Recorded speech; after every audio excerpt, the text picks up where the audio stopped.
Ya, shalom teman-teman semuanya, shalom Pak Loren. Terima kasih untuk waktu yang diberikan. Di sini saya akan coba memaparkan tentang dosa. Dosa yang saya ambil di sini adalah dosa penyembahan berhala pada zaman ini. Ya, boleh dibantu Mas Ernest? Ya, eh, latar belakangnya kita tahu ya, cerita tentang bangsa Israel yang dibawa Tuhan keluar dari Mesir itu karena ada satu kecemburuan dari Tuhan juga yang memang melihat bangsa Israel yang selalu hidup di dalam dosa, termasuk penyembahan-penyembahan berhala. Dalam Keluaran 20 ayat 5 berkata, Aku Tuhan, Tuhanmu adalah Tuhan yang cemburu.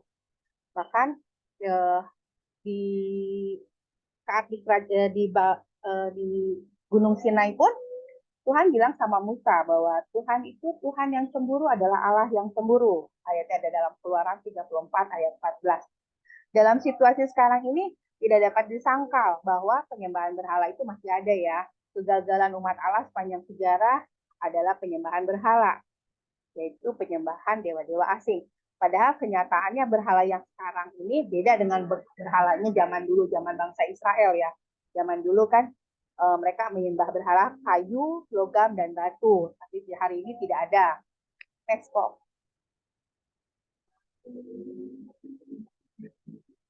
Ya. Uh, berhala ya berhala itu apa berhala dikatakan berhala yaitu apa saja yang kita pegang dengan sangat baik yang cenderung menyerap energi emosional dan mental kita atau waktu sumber daya kita atau berhala bisa berupa apapun yang kita tempatkan di atas hubungan kita dengan Tuhan. Penyembahan berhala hari ini memiliki model penyembahan berhala yang berbeda, yang disebut penyembahan berhala modern, yang menghalangi hubungan yang tepat antara Tuhan dan manusia. Inilah yang menyebabkan timbulnya kecemburuan Tuhan terhadap umatnya. Orang beriman terkadang salah mengira bahwa Tuhan itu cemburu, sehingga kecemburuan Tuhan itu sama dengan manusia. Selain itu, kecemburuan Tuhan sering dikaitkan dengan hukuman atas murkanya yang telah bangkit, sehingga diperlukan pemahaman yang benar-benar tentang makna kecemburuan Tuhan dan alasan mengapa kecemburuan Tuhan selalu dikaitkan dengan dosa penyembahan berhala. Ya. Sini rumusan masalahnya, saya coba angkat. Apa itu dosa penyembahan berhala, bagaimana bentuk-bentuk penyembahan berhala, dan bagaimana pandangan Alkitab mengenai dosa penyembahan berhala. Next, tujuan penelitiannya di sini bagaimana kita bisa menjelaskan pengertian dosa dan penyembahan berhala, memaparkan bentuk-bentuk dosa dan penyembahan berhala, juga memaparkan pandangan Alkitab mengenai dosa penyembahan berhala dan bagaimana agar tidak jatuh dalam dosa penyembahan berhala. Ensko. Ya, sebelumnya kita bahas tentang apa itu dosa. Secara mendasar, dosa diasumsikan pada arah yang bertentangan dengan Allah. Dosa adalah pengingkaran terhadap hukum Allah. Ayatnya di dalam Roma 7 ayat 7 sampai 13, Galatia 3 ayat 10 dan 12. Yang berhubungan secara langsung dengan karakter atau sifat Allah sendiri. Dosa adalah pemberontakan atau ketidaktaatan manusia terhadap hukum, perintah, dan kehendak Allah dalam hidupnya. Dosa selalu bertentangan atau kontradiksi dengan kekudusan dan kebenaran Allah, sehingga seharusnya dosa dianggap sebagai sesuatu yang serius dan harus dihindari khususnya oleh kita orang-orang yang percaya. Next. Pengertian dosa menurut Alkitab. Nah, poinnya ada beberapa yang saya cari. Ini ada satu, kakos. Kakos itu artinya tidak baik. Biasanya kata ini dipakai untuk menyatakan suatu keadaan moral yang buruk. Ayatnya ada di dalam Roma 12 ayat 17 dan di Roma 13 ayat 3 dan 4. Terus ada kata poneros. Poneros itu merupakan istilah dasar untuk kejahatan dan hampir selalu menunjuk tentang kejahatan moral. Ada esebes. Esebes artinya keadaan tanpa kehadiran Allah. Juga menunjukkan suatu pengertian tentang dosa. Lebih jauh lagi disebutkan sebagai orang-orang durhaka dalam Roma 4 ayat 5 yang merujuk kepada orang-orang yang belum diselamatkan. Enokos artinya kesalahan dan biasanya menyatakan seseorang yang melakukan kejahatan sehingga patut mendapat hukuman mati. 1 Korintus 11 ayat 27. Kemudian ada lagi pengertiannya tentang harmatia, artinya tidak mencapai sasaran. Aditya menjelaskan setiap perbuatan yang tidak benar dalam dimensi dan arti yang luas. Kata ini merujuk kepada orang-orang yang belum diselamatkan juga. Anomos sering diterjemahkan dengan kedurhakaan. Kata ini berarti melanggar undang-undang atau hukum dalam arti yang luas. Parabates artinya melanggar atau orang berdosa, biasanya dihubungkan dengan pelanggaran khusus terhadap hukum. Next. Kemudian ada agnoin. Kata ini dihubungkan dengan ibadah yang menyesatkan yang ditujukan kepada Allah lain. Paraptoma. Kata ini mengandungkan arti ceroboh yang dilakukan secara disengaja. Paulus memakainya sebanyak 6 kali dalam surat-suratnya. Ada dalam Roma 5 ayat 15-20, 2 Korintus 5 ayat 19, Galatia 6 ayat 1, dan di Efesus 2 ayat 1. Kemudian hipokrisis, artinya mengikuti penafsiran yang jelas-jelas salah. Pengertian ini tampaknya terdapat dalam kasus ketidaktegasan Petrus dalam Galatia, seperti berpura-pura, guru-guru palsu, dan munafik. Next. Kemudian, apa itu berhala? Kata berhala dalam Kamus Besar Bahasa Indonesia sebagai kata benda, memiliki arti patung dewa atau segala sesuatu yang didewakan. Kata berhala kemudian meluas menjadi makhluk atau benda. Biasanya katakan matahari, bulan, malaikat, hewan. Benda-benda yang diyakini bisa menjadi wadah bagi suatu roh atau Tuhan. Ini Tuhannya Tuhan tanda huruf kecil ya, Tuhan yang lain. Yang dianggap punya kuasa melebihi kuasa Tuhan Allah. Dalam bahasa Inggris, berhala disebut idol. Artinya idola atau yang diidolakan, yang diutamakan. Bentuknya bisa seperti patung ukiran, dewa atau dewi keluarga, momok, hantu, setan, khayalan, kemiripan, keserupaan, persamaan, atau tokoh atau figur yang bersifat mewakili Allah, serta sejenis penjelmaan.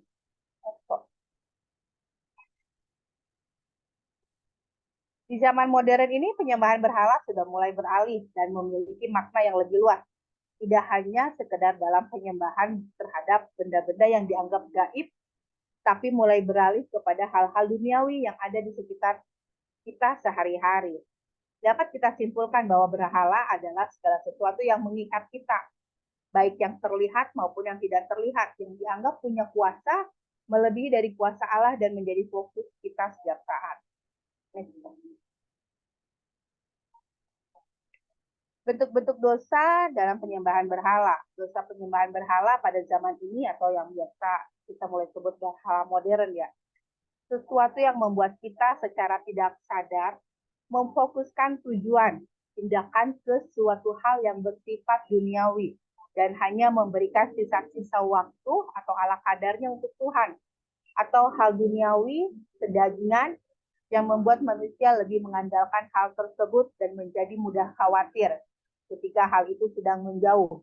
Dengan kata lain, kecanduan terhadap sesuatu hal yang berlebihan sehingga fokus kita hanya kepada hal-hal duniawi yang menyenangkan. Itu ya bentuk berhala modern itu. Sekarang berhalanya bukan kita lagi nyembah patung, batu, atau logam gitu, tapi segala sesuatu hal yang memang kita lakukan sehari-hari, tapi itu yang benar-benar menguasai kita, mengikat kita, bahkan kita sampai lupa untuk memiliki waktu kita sama Tuhan, dan bahkan kita lebih mengandalkan berhala itu dibanding kita mengandalkan kuasanya Tuhan. Betul ya? Next talk. Ya. Ada 7 berhala modern zaman ini. Yang Salah satunya di sini satu hawa nafsu. Dalam Efesus 5 ayat 18 berkata, dan janganlah kamu mabuk oleh anggur, karena anggur menimbulkan hawa nafsu, tetapi hendaklah kamu penuh dengan roh.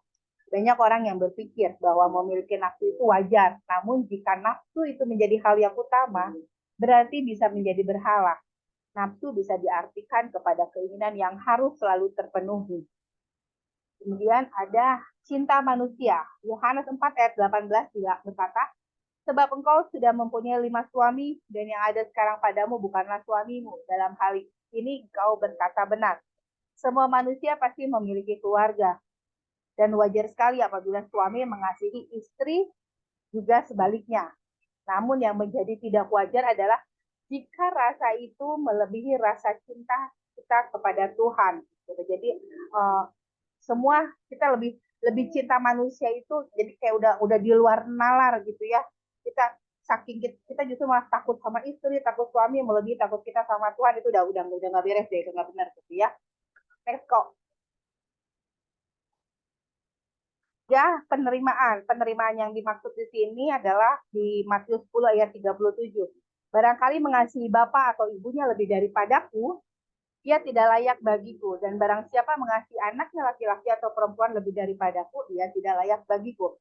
Ini menjadi peringatan bagi setiap orang yang takut kehilangan orang tua atau anaknya. Ingatlah bahwa Tuhan adalah Sang Pencipta dan Dia berhak penuh atas ciptaannya. Maka dari itu, tetaplah untuk tetap mengutamakan Tuhan di atas segalanya. Kemudian prestasi. Prestasi di sini maksudnya di 1 Korintus 8 ayat 1 dan 2. Tentang daging persembahan berhala kita tahu, kita semua mempunyai pengetahuan. Pengetahuan yang demikian membuat orang menjadi sombong, tetapi kasih membangun. Manusia diberikan kemampuan atau talenta, namun terkadang talenta itu dipakai untuk menyombongkan diri. Maka dari itu, persembahkanlah talenta yang Anda punya hanya untuk kemuliaan Tuhan. Ya, kadang kita salah satunya banyak yang kita lihat ya, ada beberapa public figure yang punya banyak talenta atau apa, justru malah keberhasilan yang mereka capai menjadikan itu satu kesombongan buat mereka gitu. Padahal kita sebenarnya harus menyadari bahwa talenta apapun yang kita punya itu semuanya adalah pemberian dari Tuhan ya. Jadi tetap Tuhan yang harus kita muliakan ya. Next kok. Kemudian harta di Kolose 3 ayat 5, karena itu matikanlah dalam dirimu segala sesuatu yang duniawi, yaitu percabulan, kenajisan, hawa nafsu, nafsu jahat, juga keserakahan yang sama dengan penyembahan berhala. Siapakah manusia sih yang nggak ingin kaya ya? Atau siapa manusia yang nggak menginginkan uang? Tapi yang menjadi dosa bukanlah harta atau uangnya, namun cinta cinta akan harta dan uang tersebut gitu. Kita tahu semua orang kita butuh uang, butuh harta, tapi bagaimana cara kita mempergunakan dan eh, meresponi setiap berkat yang dari Tuhan itu gitu kan. Jadi nggak ada, kita nggak bisa serakah, nggak bisa apa, jadi apa-apa harus uang gitu kan, tidak. Kemudian tradisi. Markus 7 ayat 9, Yesus berkata pula kepada mereka, sungguh pandai kamu mengesampingkan perintah Allah, supaya kamu dapat memelihara adat istiadatmu sendiri. Nah, banyak orang yang mengutamakan tradisi nenek moyangnya dibanding mengutamakan perintah Allah. Dan dalam ayat ini sangat jelas bahwa Tuhan tidak ingin disampingkan karena tradisi nenek moyang. Jadi ini diingetin kayak kemarin juga kita ya ada bahas tentang di mata kuliah okkultisme gitu ya, bagaimana sekarang banyak juga orang yang masih melakukan dosa itu berlindung dari sebuah satu adat istiadat gitu ya. Jadi gimana kita harus bijak selama bentuk adat istiadat itu yang memang itu bentuknya sudah melanggar perintah Tuhan, lebih baik kita nggak lakukan ya gitu. Tapi justru kita harus jadikan adat istiadat itu adalah pintu masuknya kita untuk kita bisa tetap memberitakan Injil ya gitu. Jangan jadi eh, adat istiadatnya nomor satu, Tuhannya nomor dua gitu. Itu berarti kita udah sama aja dengan kita melakukan penyembahan berhala dan kita sudah menduakan Tuhan. Gitu. Next kok. Ya, di sini yang terakhir cinta diri sendiri. 1 Timotius 3 ayat 1 sampai 2. Ketahuilah bahwa pada hari-hari terakhir akan datang masa yang sukar. Manusia akan mencintai dirinya sendiri dan menjadi hamba uang. Mereka akan membual dan menyombongkan diri. Mereka akan menjadi pemfitnah. Mereka akan berontak terhadap orang tua dan tidak tahu berterima kasih dan tidak mempedulikan agama. Ini adalah berhala yang banyak orang tidak sadari. Dalam kehidupan sehari-hari, Anda dapat membuktikan apakah Anda mencintai diri sendiri atau mencintai Tuhan. Di akhir zaman ini akan banyak orang berontak pada orang tua, bahkan tidak tahu berterima kasih kepada orang lain. Cinta diri sendiri. Jadi kalau kayak gini, karena kan perkembangan zaman sekarang ya, teknologi atau apa, jadi kadang membuat diri kita ini sudah kayak lupa, sedikit melupakan tentang tata krama atau rasa menghormati orang tua. Salah satunya contoh kayak adanya eh, apa tuh media WhatsApp kayak kita kan, misalkan ada acara Natal atau apa, biasanya kita tidak perlu lagi datang bersilaturahmi, cukup kirim WA aja deh, atau enggak sakit ngucapin eh, semoga lekas sembuh ya atau apa gitu kan. Tapi padahalnya sebenarnya kan kita andai lebih bisa sih, eh, tetap bersilaturahmi, tetap kita tunjukkan perhatian kita, dan ya kita nggak boleh egois gitu ya, bahwa kita juga harus bisa meresponi dan peka terhadap orang-orang yang di sekitar kita. Next. Sini apa kata firman Tuhan mengenai dosa penyembahan berhala? Makna konteks kecemburuan Allah terhadap dosa penyembahan berhala berdasarkan Keluaran 20 ayat 4. Allah tidak dapat direpresentasikan dalam bentuk apapun. Berdasarkan analisis ayat di atas, makna dari konteks ayat 4 adalah bahwa Allah tidak dapat diwakili dalam bentuk apapun. Perintah kedua ini dengan tegas melarang bahwa upaya bangsa Israel untuk mencoba mewakili Tuhan, baik dalam bentuk yang ada di langit di atas atau bumi di bawah atau di air di bawah bumi, itu jelas akan membawa orang Israel ke dalam penyembahan berhala. Yang dimaksud di sini adalah Allah itu Allah yang cemburu, bahwa dia tetap ingin melindungi apa yang menjadi miliknya. Dia tidak, tentunya Allah tidak ingin disaingi oleh siapapun, dan bahkan sama ciptaannya ya. Yang ciptaannya nggak boleh berpaling kepada siapapun, termasuk dewa-dewa lain. Dia ingin kita anak-anaknya hidup tetap di dalam perawatannya Tuhan, dalam jalurnya Tuhan. Next. Kemudian bermakna konteks kecemburuan Allah terhadap dosa penyembahan berhala berdasarkan Yesaya 40 ayat 25 dan 42 ayat 8. Tuhan melarang bangsa Israel membuat berbagai patung untuk mewakili dirinya atau sebagai pengganti fokus untuk dirinya, karena tidak ada yang bisa menandingi dirinya. Gambar apapun yang dibuat tidak akan cukup untuk menggambarkan keberadaan dan esensinya ya. Penjelasan dalam ayat 4b ini, yang ada di langit dan di atas, atau yang ada di bumi dan di bawah, atau yang ada di dalam air di bawah bumi, itu tidak melarang perhiasan-perhiasan pada umumnya, tetapi melarang usaha untuk mewakili Tuhan, gitu. Jadi di sini kita nggak boleh salah artikan ya, gitu, yang tentang penempatan Tuhan dengan apa yang ada di dalam keseharian kita. Next.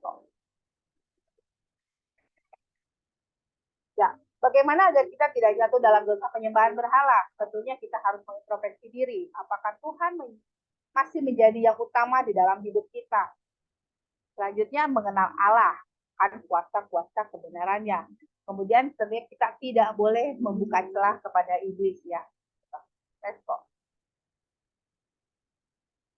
Jadi kesimpulannya, kita harus tahu ya bahwa Allah adalah satu-satunya yang menjadi Tuhan, Raja kita, yang layak menerima semua hormat, pengagungan, dan satu-satunya sumber pertolongan kita. Allah tidak bisa digantikan oleh siapapun atau oleh apapun. Ketika kita mulai terjebak dan terikat pada dosa penyembahan berhala, disitulah iblis sedang bekerja dan berupaya menjauhkan kita dengan Allah. Satu-satunya yang dapat mematahkan kuasa iblis adalah kuasa Tuhan Yesus ya. Kecemburuan Tuhan terhadap penyembahan berhala dalam Keluaran 20 ayat 4 menyatakan bahwa Tuhan tidak dapat direpresentasikan dengan bentuk apapun, karena kecemburuan Tuhan merupakan bahwa Dia adalah Tuhan yang suci. Next. Kemudian hanya Allah yang harus disembah oleh orang-orang beriman. Tidak boleh ada objek ibadah selain Tuhan. Karena penyembahan berhala dan penyembahan berhala merupakan satu tanda perjinaan spiritual yang akan menghasilkan kecemburuan Tuhan. Kecemburuan Tuhan terhadap penyembahan berhala menyatakan bahwa Tuhan tuh sangat mencintai kita umatnya. Tuhan tuh ingin memberkati kita karena Tuhan mencintai kita ya. Kasih Tuhan mendasari hubungannya dengan umatnya. Oleh karena itu kasih juga yang menjadi dasar hubungan orang percaya dengan Tuhan. Kalau Tuhan sudah mengasihi kita lebih dulu kok, kenapa kita nggak mengasihi Tuhan juga gitu kan? Jangan kita malah jadi belok kepada penyembahan-penyembahan berhala ya. Orang beriman harus menolak segala bentuk penyembahan berhala. Tetaplah mengutamakan Tuhan di atas segala-galanya. Dengan merendahkan hati, berdoa, dan selalu merenungkan firman Tuhan, maka kita bisa menjauhkan berhala-berhala dalam hidup kita. The next song. Ya, terima kasih. Tuhan Yesus memberkati. Dan daftar pustaka yang saya ambil dari materi ini, di sini ada dari beberapa sumber ya. Ya, terima kasih teman-teman. Kiranya presentasi yang saya paparkan boleh dapat memberkati. Tuhan Yesus memberkati.